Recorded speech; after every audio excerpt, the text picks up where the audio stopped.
Tu rêves de liberté professionnelle, de flexibilité, de missions stimulantes et d'un métier qui a du sens?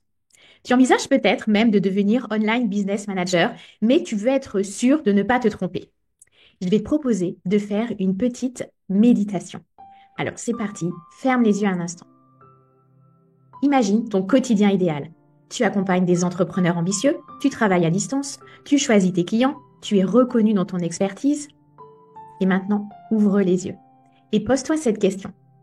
Cette image correspond-elle vraiment à tes forces, à ta façon de fonctionner et à ta zone de confort? Dans cette vidéo, je vais te proposer des mises en situation concrètes pour que tu puisses vérifier si ce métier d'OBM est réellement fait pour toi. Pas en théorie, mais dans la vraie vie. Je m'appelle Amélie Martineau et je suis mentor et formatrice pour les aspirantes OBM. J'ai exercé ce métier pendant plusieurs années et j'ai créé en 2021 la Duopreneur Academy pour transmettre ce métier encore trop méconnu. Beaucoup arrivent dans ce métier attirés par la promesse d'un job à distance, flexible et valorisant. Mais les fondations du métier d'OBM ou du métier de duopreneur, comme je l'appelle, sont exigeantes. Il faut savoir gérer, organiser, piloter. Tu vas devoir construire un plan d'action réaliste, identifier les priorités critiques, suivre des KPI, des indicateurs clés de performance, coordonner plusieurs intervenants autour d'un objectif commun. Et d'ailleurs, récemment, une élève m'a confié une expérience un peu malheureuse qu'elle a eue avant de rejoindre la Duopreneur Academy et avant de se former avec beaucoup de sérieux au métier d'OBM. Je te le partage. J'ai cru que mon expérience d'assistante virtuelle suffirait. J'ai accepté une mission de gestion de lancement et je me suis noyée dans la complexité. Pas de méthode, pas de cadre, je ne savais pas par où commencer. Et ça, vraiment, c'est pas un échec, hein, c'est juste un manque de préparation. Pose-toi vraiment ces questions lorsque tu envisages de devenir Online Business Manager OBM et demande-toi, est-ce que tu prends plaisir à créer des process? Est-ce que tu es capable de trancher entre deux priorités qui s'opposent sur le papier? Est-ce que tu t'es déjà demandé aussi comment tu réagis si une équipe ne respecte pas les deadlines? Et on peut même faire un exemple encore plus concret pour que tu puisses te projeter. Imagine que tu as une cliente qui te demande d'organiser le lancement de son programme de A à Z. Par quoi est-ce que tu commences? Et si jamais là, tout de suite, tu as envie de répondre, même si tu n'es pas encore 100% sûr et au clair avec les jalons et les tâches impliquées, c'est déjà un bon signe. Si au contraire, avec cette question, ça te panique complètement, c'est sans doute un signal. La bonne nouvelle, c'est que ça s'apprend. Les compétences s'apprennent, la posture s'apprenne, mais c'est vrai qu'il faut en avoir conscience avant de se lancer pour pas déchanter. Une autre confusion fréquente, c'est de croire qu'une OBM est une exécutante premium. Et c'est pas du tout le cas, d'accord? Une OBM n'exécute pas seulement, elle copilote, elle réfléchit, elle questionne, elle propose, elle aide à la stratégie. D'ailleurs, je discutais récemment avec une entrepreneur qui m'a raconté son expérience avec trois OBM différentes. La première, elle attendait des consignes. La deuxième, elle proposait des idées, c'était un peu mieux, mais sans les mettre en œuvre de manière autonome.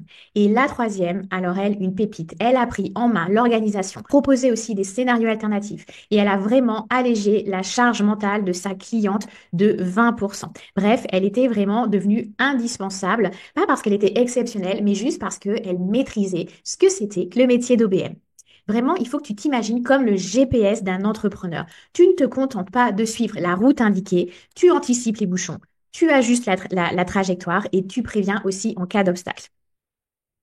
Je te propose de faire un mini-test. Imagine que je te confie un projet. Est-ce que tu vas attendre la to-do list? Est-ce que tu vas proposer une réunion pour clarifier les enjeux? Ou est-ce que tu vas rédiger un plan d'action avec plusieurs options? Les réponses 2 et 3 montrent vraiment une posture stratégique, la bonne posture en tous les cas pour bien exercer ce métier d'OBM, de duopreneur. Dans ce métier d'OBM, tu vas aussi traverser des zones de turbulence. Ça va être des deadlines intenables, des clients anxieux, des projets qui déraillent, des tensions aussi dans les équipes, ça peut arriver. Ton rôle à toi en tant qu'OBM, c'est de ne pas te laisser aspirer par le stress ambiant. Mais c'est pas si simple. Face à la pression, notre cerveau peut court-circuiter nos capacités de recul. Donc, pour éviter ça, pour limiter l'effet du stress, je vais te partager trois astuces simples. La première, c'est vraiment de respirer 10 secondes avant de répondre à une crise. Et tu soupires et tu fais ça pendant 10 secondes pour te calmer. La deuxième méthode, c'est de noter toujours deux solutions alternatives avant de prendre une décision. Et la troisième, ça va être vraiment de poser tes limites et de clarifier les horaires pour ne pas être disponible H24 juste au cas où parce que c'est une urgence, d'accord? Tu ne dois pas tout encaisser. Tu dois apprendre à poser un cadre, à dire non et à recadrer ton client ou l'équipe si c'est nécessaire. Et surtout, si je peux te donner un autre conseil, ce serait celui de ne pas rester seul. C'est une des choses qu'on travaille aussi dans la communauté duopreneur, savoir naviguer le chaos avec professionnalisme sans s'oublier. Et puis, partager ses enjeux avec d'autres OBM, ça permet vraiment de garder le cap avec beaucoup de douceur et de confiance. Beaucoup pensent aussi qu'en devenant OBM, elles gagnent en liberté. C'est vrai, mais seulement si elles acceptent d'embrasser la réalité entrepreneuriale. Tu ne travailles plus pour une entreprise quand tu es OBM, tu es toi-même l'entreprise, tu es devenu entrepreneur. Donc tu es responsable de ton développement, de ta prospection, de ta formation, de ta visibilité. Imagine par exemple que un de tes clients principaux arrête sans prévenir et tu perds 30% de ton chiffre d'affaires. Tu as juste un mois pour rebondir. Est-ce que tu as une liste de prospects à relancer, un CRM à jour, un plan B? Tout ça, c'est à anticiper. Et voici vraiment les réalités à intégrer quand tu es duopreneur, entrepreneur, online business manager. Tu passeras au moins 20% de ton temps sur des tâches non facturées à tes clients. Tu devras aussi accepter un peu d'incertitude, surtout au début, et même si c'est inconfortable et que tu aimes tout anticiper, tout maîtriser, tout planifier, je te comprends, je suis comme toi. Tu devras aussi te vendre, même si tu n'aimes pas ce mot, la vente. Mais là encore, c'est vraiment une posture qui se travaille.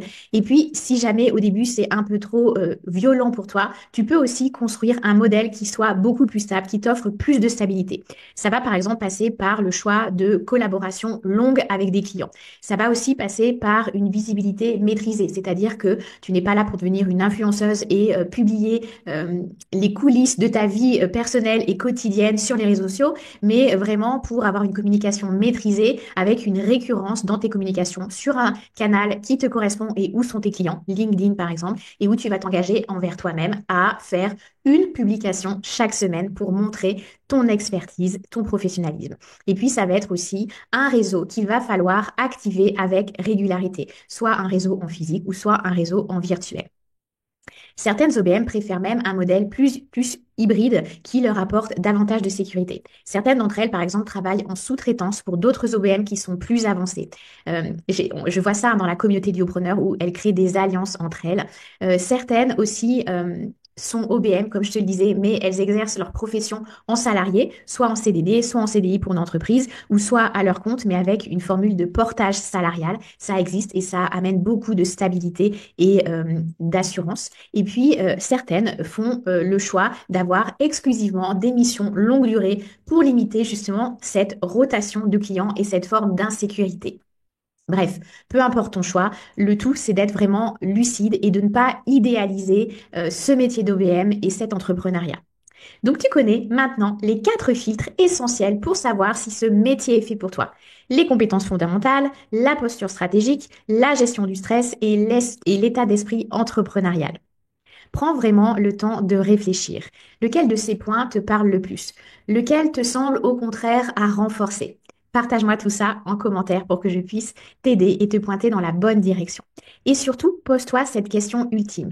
Entre le rêve fantasmé et la réalité du métier, la version OBM de toi existe-t-elle vraiment? Certaines d'entre vous vont se sentir alignées, d'autres vont réaliser que ce n'est pas le métier pour elles ou au moins pas encore pour elles. Dans les deux cas, c'est une avancée, une clarté de gagner. Et si tu veux aller plus loin, je t'invite à découvrir la Duopreneur Academy. Tu verras, c'est tout sauf une formation théorique. C'est une vraie aventure de transformation où tu vas apprendre à devenir duopreneur online business manager. Tu vas travailler aussi bien sur tes compétences que sur ta posture, que sur le développement de ton entreprise. Et si tu as aimé cette vidéo, mets un like et un commentaire et n'oublie pas de t'abonner à la chaîne YouTube Duopreneur pour ne pas manquer les prochaines vidéos. À très vite!